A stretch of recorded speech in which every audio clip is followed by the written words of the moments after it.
Welcome to We Love Deck Builders, the podcast dedicated to empowering deck industry pros to construct a thriving business. Join your host, April Edwards, founder of Deck Builder Marketers, as she brings you a cheat sheet of industry secrets and strategies that promise to boost your deck building business. Whether you're a battle-tested pro or just starting your entrepreneurial journey, this podcast is your arsenal for expert insights and actionable advice. So tune in and let's carve a path to business growth, one insight at a time. Welcome back to We Love Deck Builders, your go-to podcast for mastering the business side of decking. I'm April Edwards, growth strategist at Deck Builder Marketers, where we help deck builders across the country grow their business through strategic marketing. So today, I'm coming to you from our brand new podcast studio here in Vista, and I can't wait to share what's in store. We're going to talk about some of the most common marketing mistakes that might be holding your business back.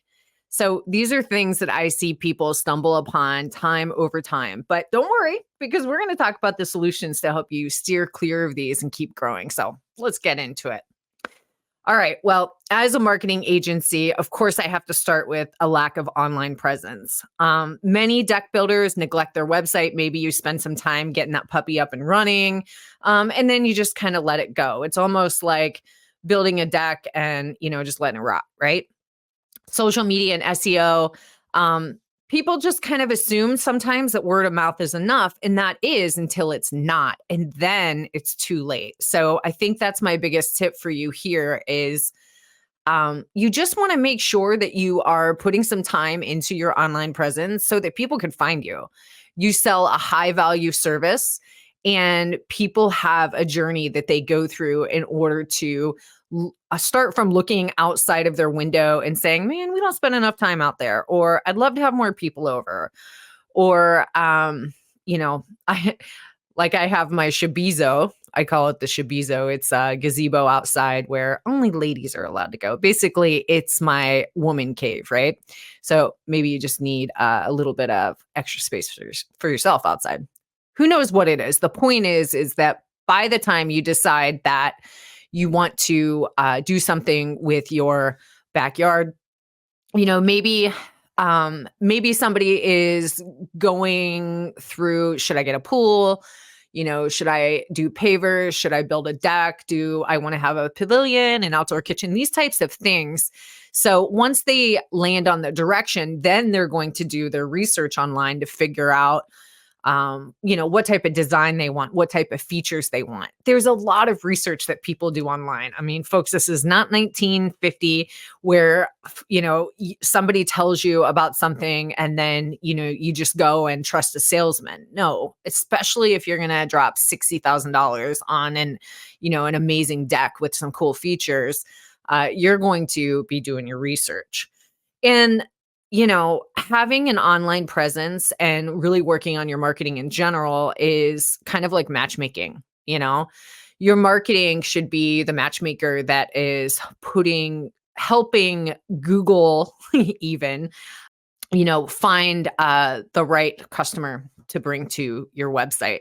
That's from an online perspective. I am a little bit biased there because we nerd out with helping our deck builders get found. So helpful tip number one, just make sure that you are not neglecting your online presence. And trust me, I know you guys are busy.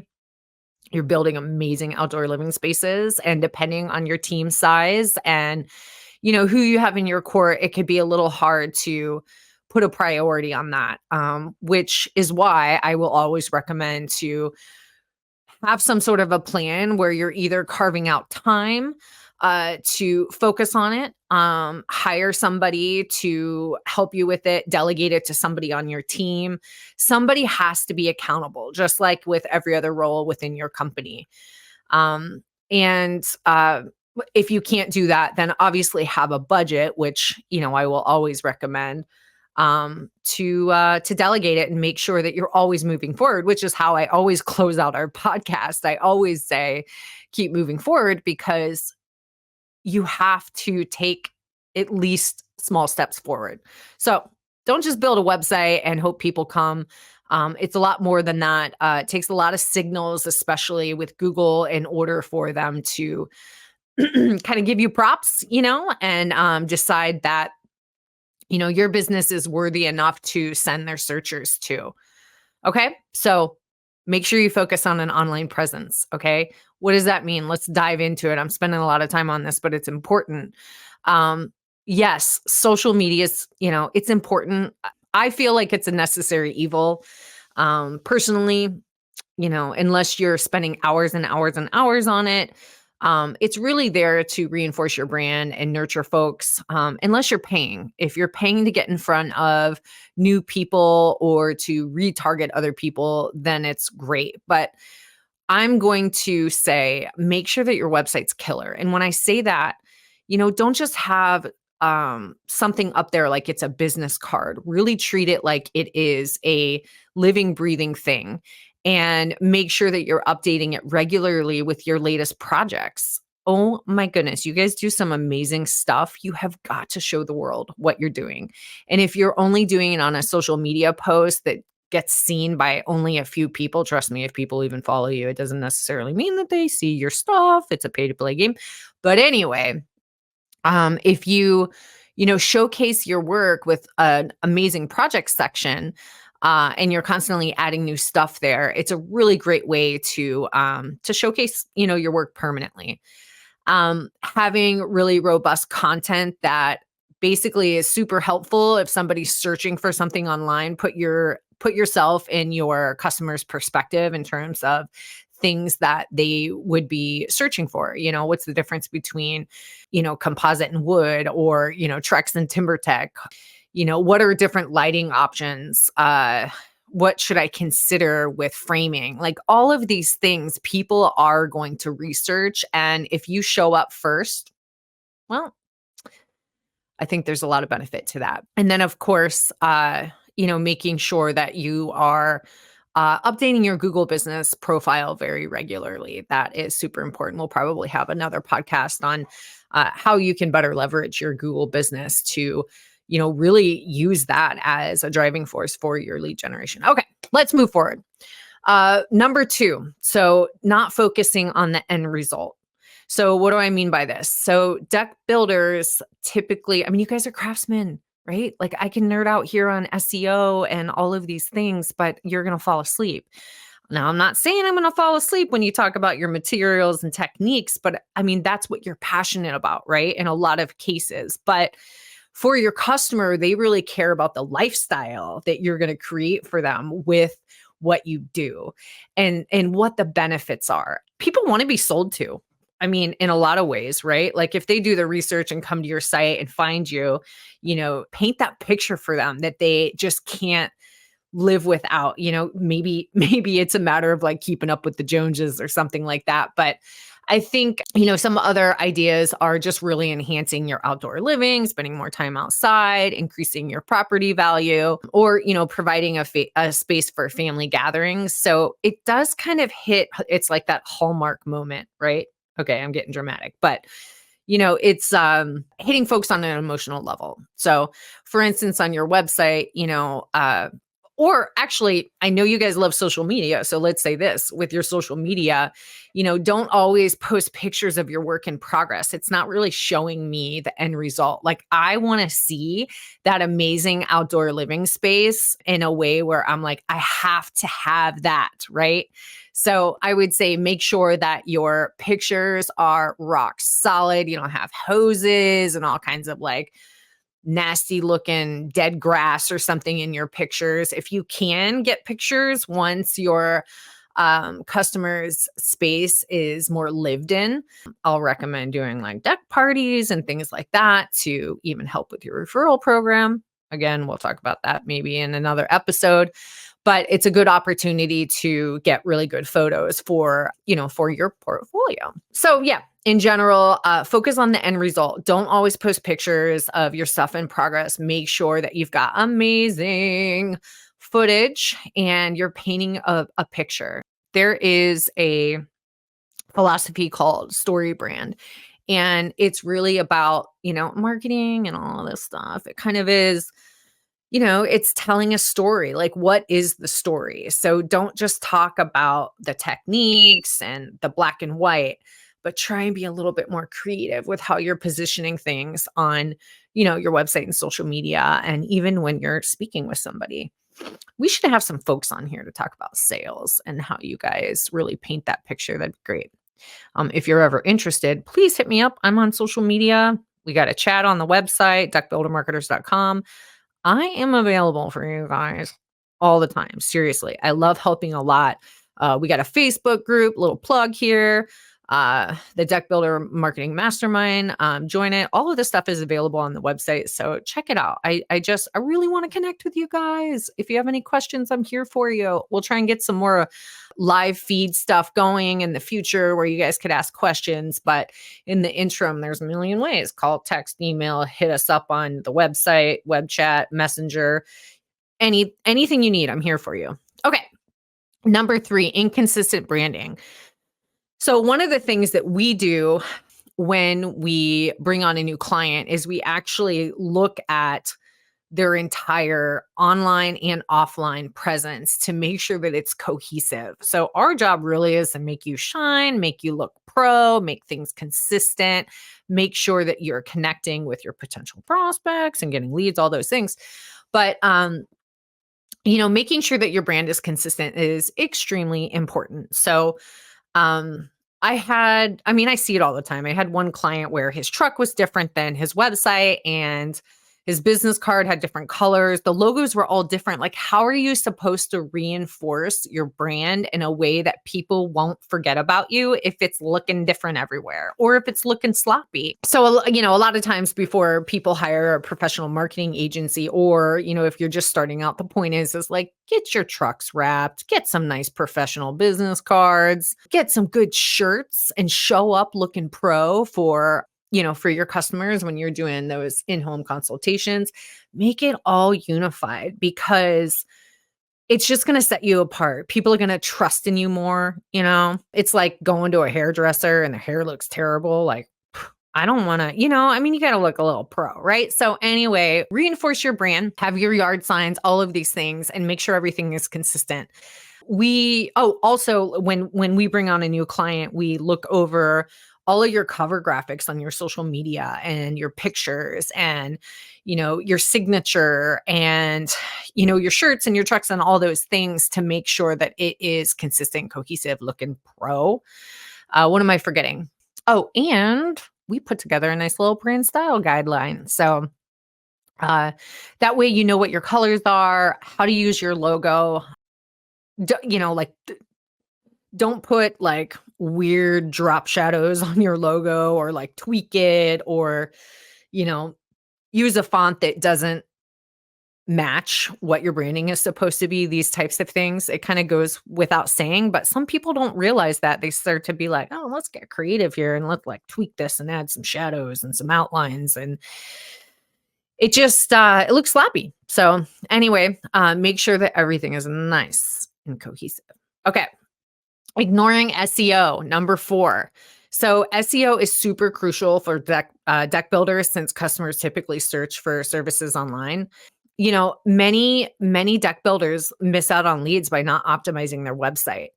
And how you do that, like SEO 101 is basically, if somebody is putting in a query, make sure you have a page on your website or some content on your website in some way, shape, or form that answers that query. And there's a ton more to it.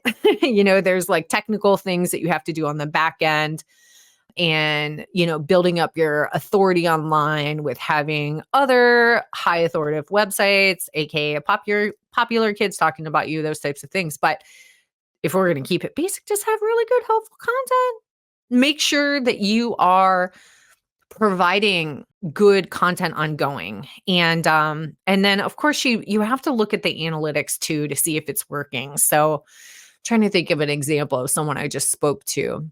They had it was hire a handyman or a deck builder.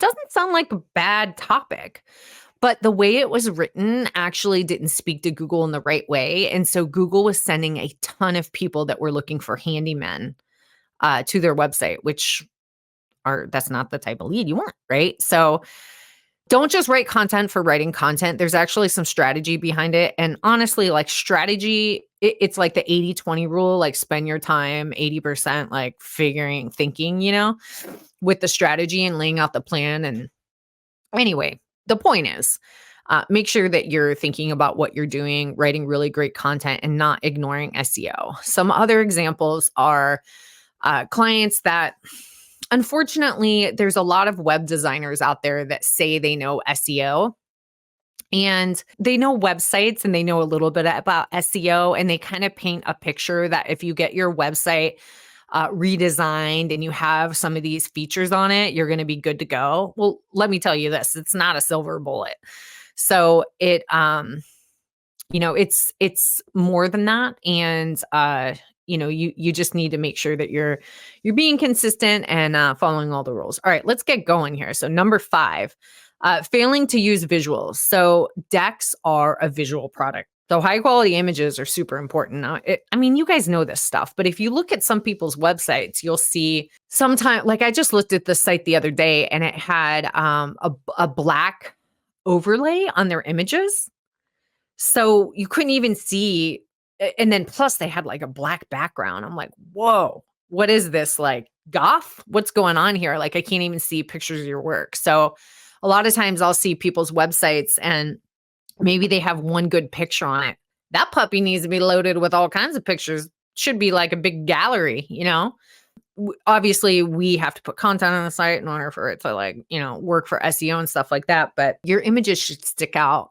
So make sure that you use a lot of really good images and don't overcomplicate it, have your images stand out, make sure that they're big, frame it with some white space. If you can, get some professional photography. Otherwise, like just our phones are pretty good, don't overthink it. Earn the privilege of, hiring a professional photographer when you can. Just like me, I'm in the podcast studio right now. I've earned the privilege of getting a real studio. It takes time, but if you sit here and overthink things and not move forward, then you're going to miss out on opportunity. Number 6, not collecting reviews. Guys, you have got to be super proactive with this. They are the key to building credibility, especially in your industry. So yes, you can get referrals and things like that, but people are still going to vet you online. If they're going to drop, $40,000 to $100,000 on a project, they're still going to look around. So make sure that you have a process in place to get those reviews. That is the number one task I give our clients. Now, we set them up with a nice review system that automates things. We send them nice little cards and stuff at this point that make it a lot easier. But no matter what, they still have to either add a tag on somebody in the CRM to, initiate all of that or talk to somebody. So it has to be top of mind. I would say this is your biggest priority from a marketing perspective. Okay, number 7, neglecting follow-up. Woo!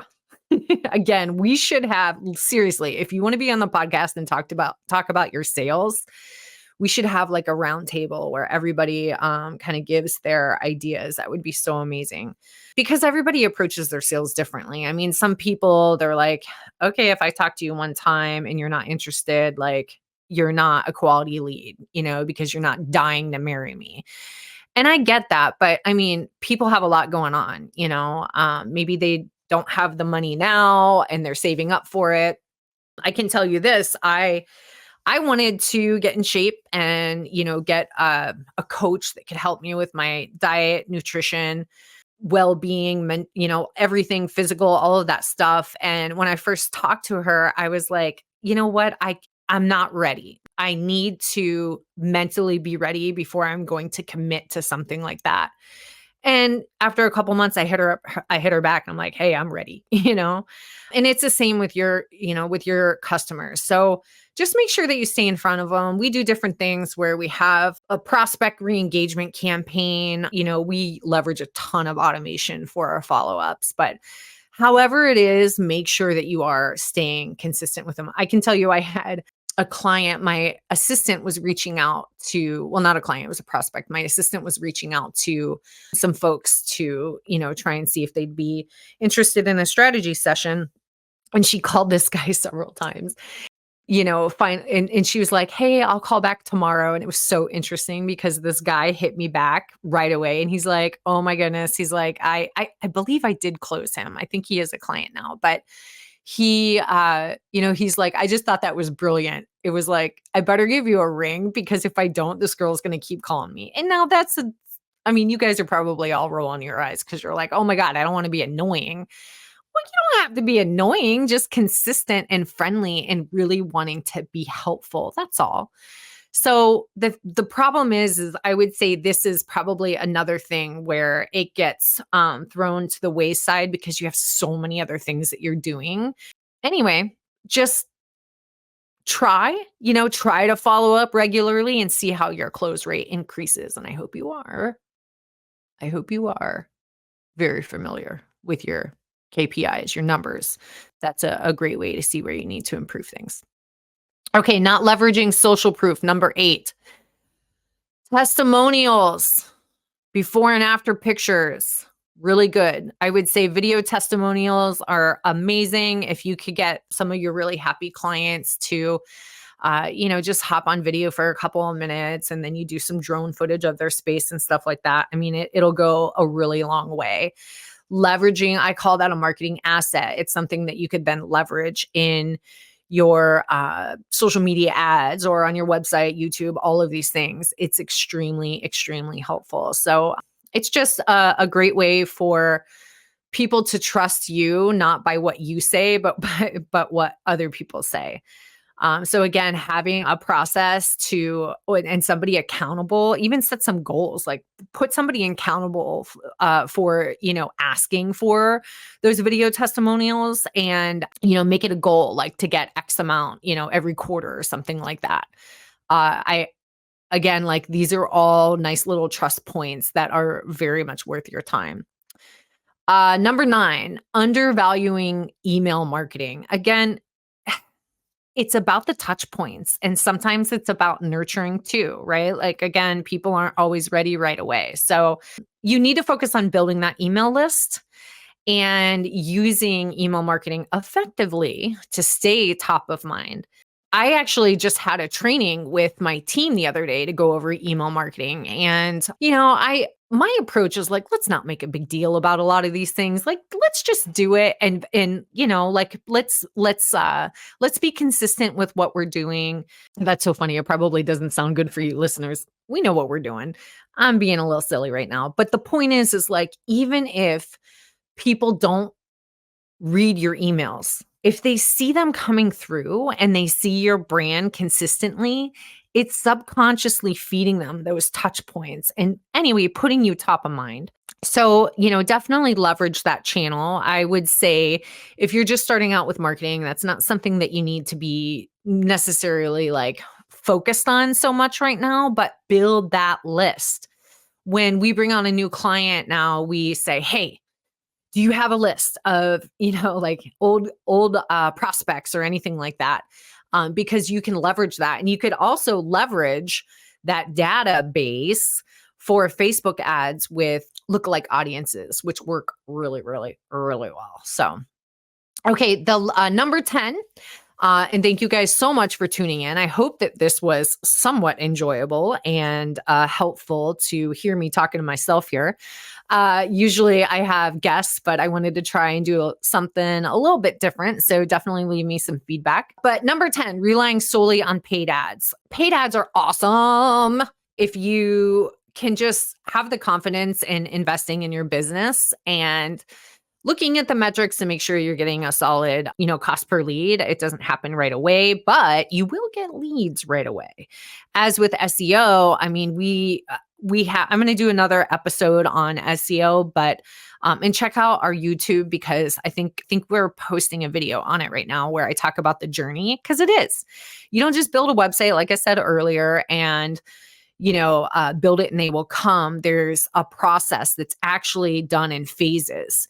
With KPIs that you need to look at. I'm nerding out. I'm sorry. But paid ads are great for immediate results.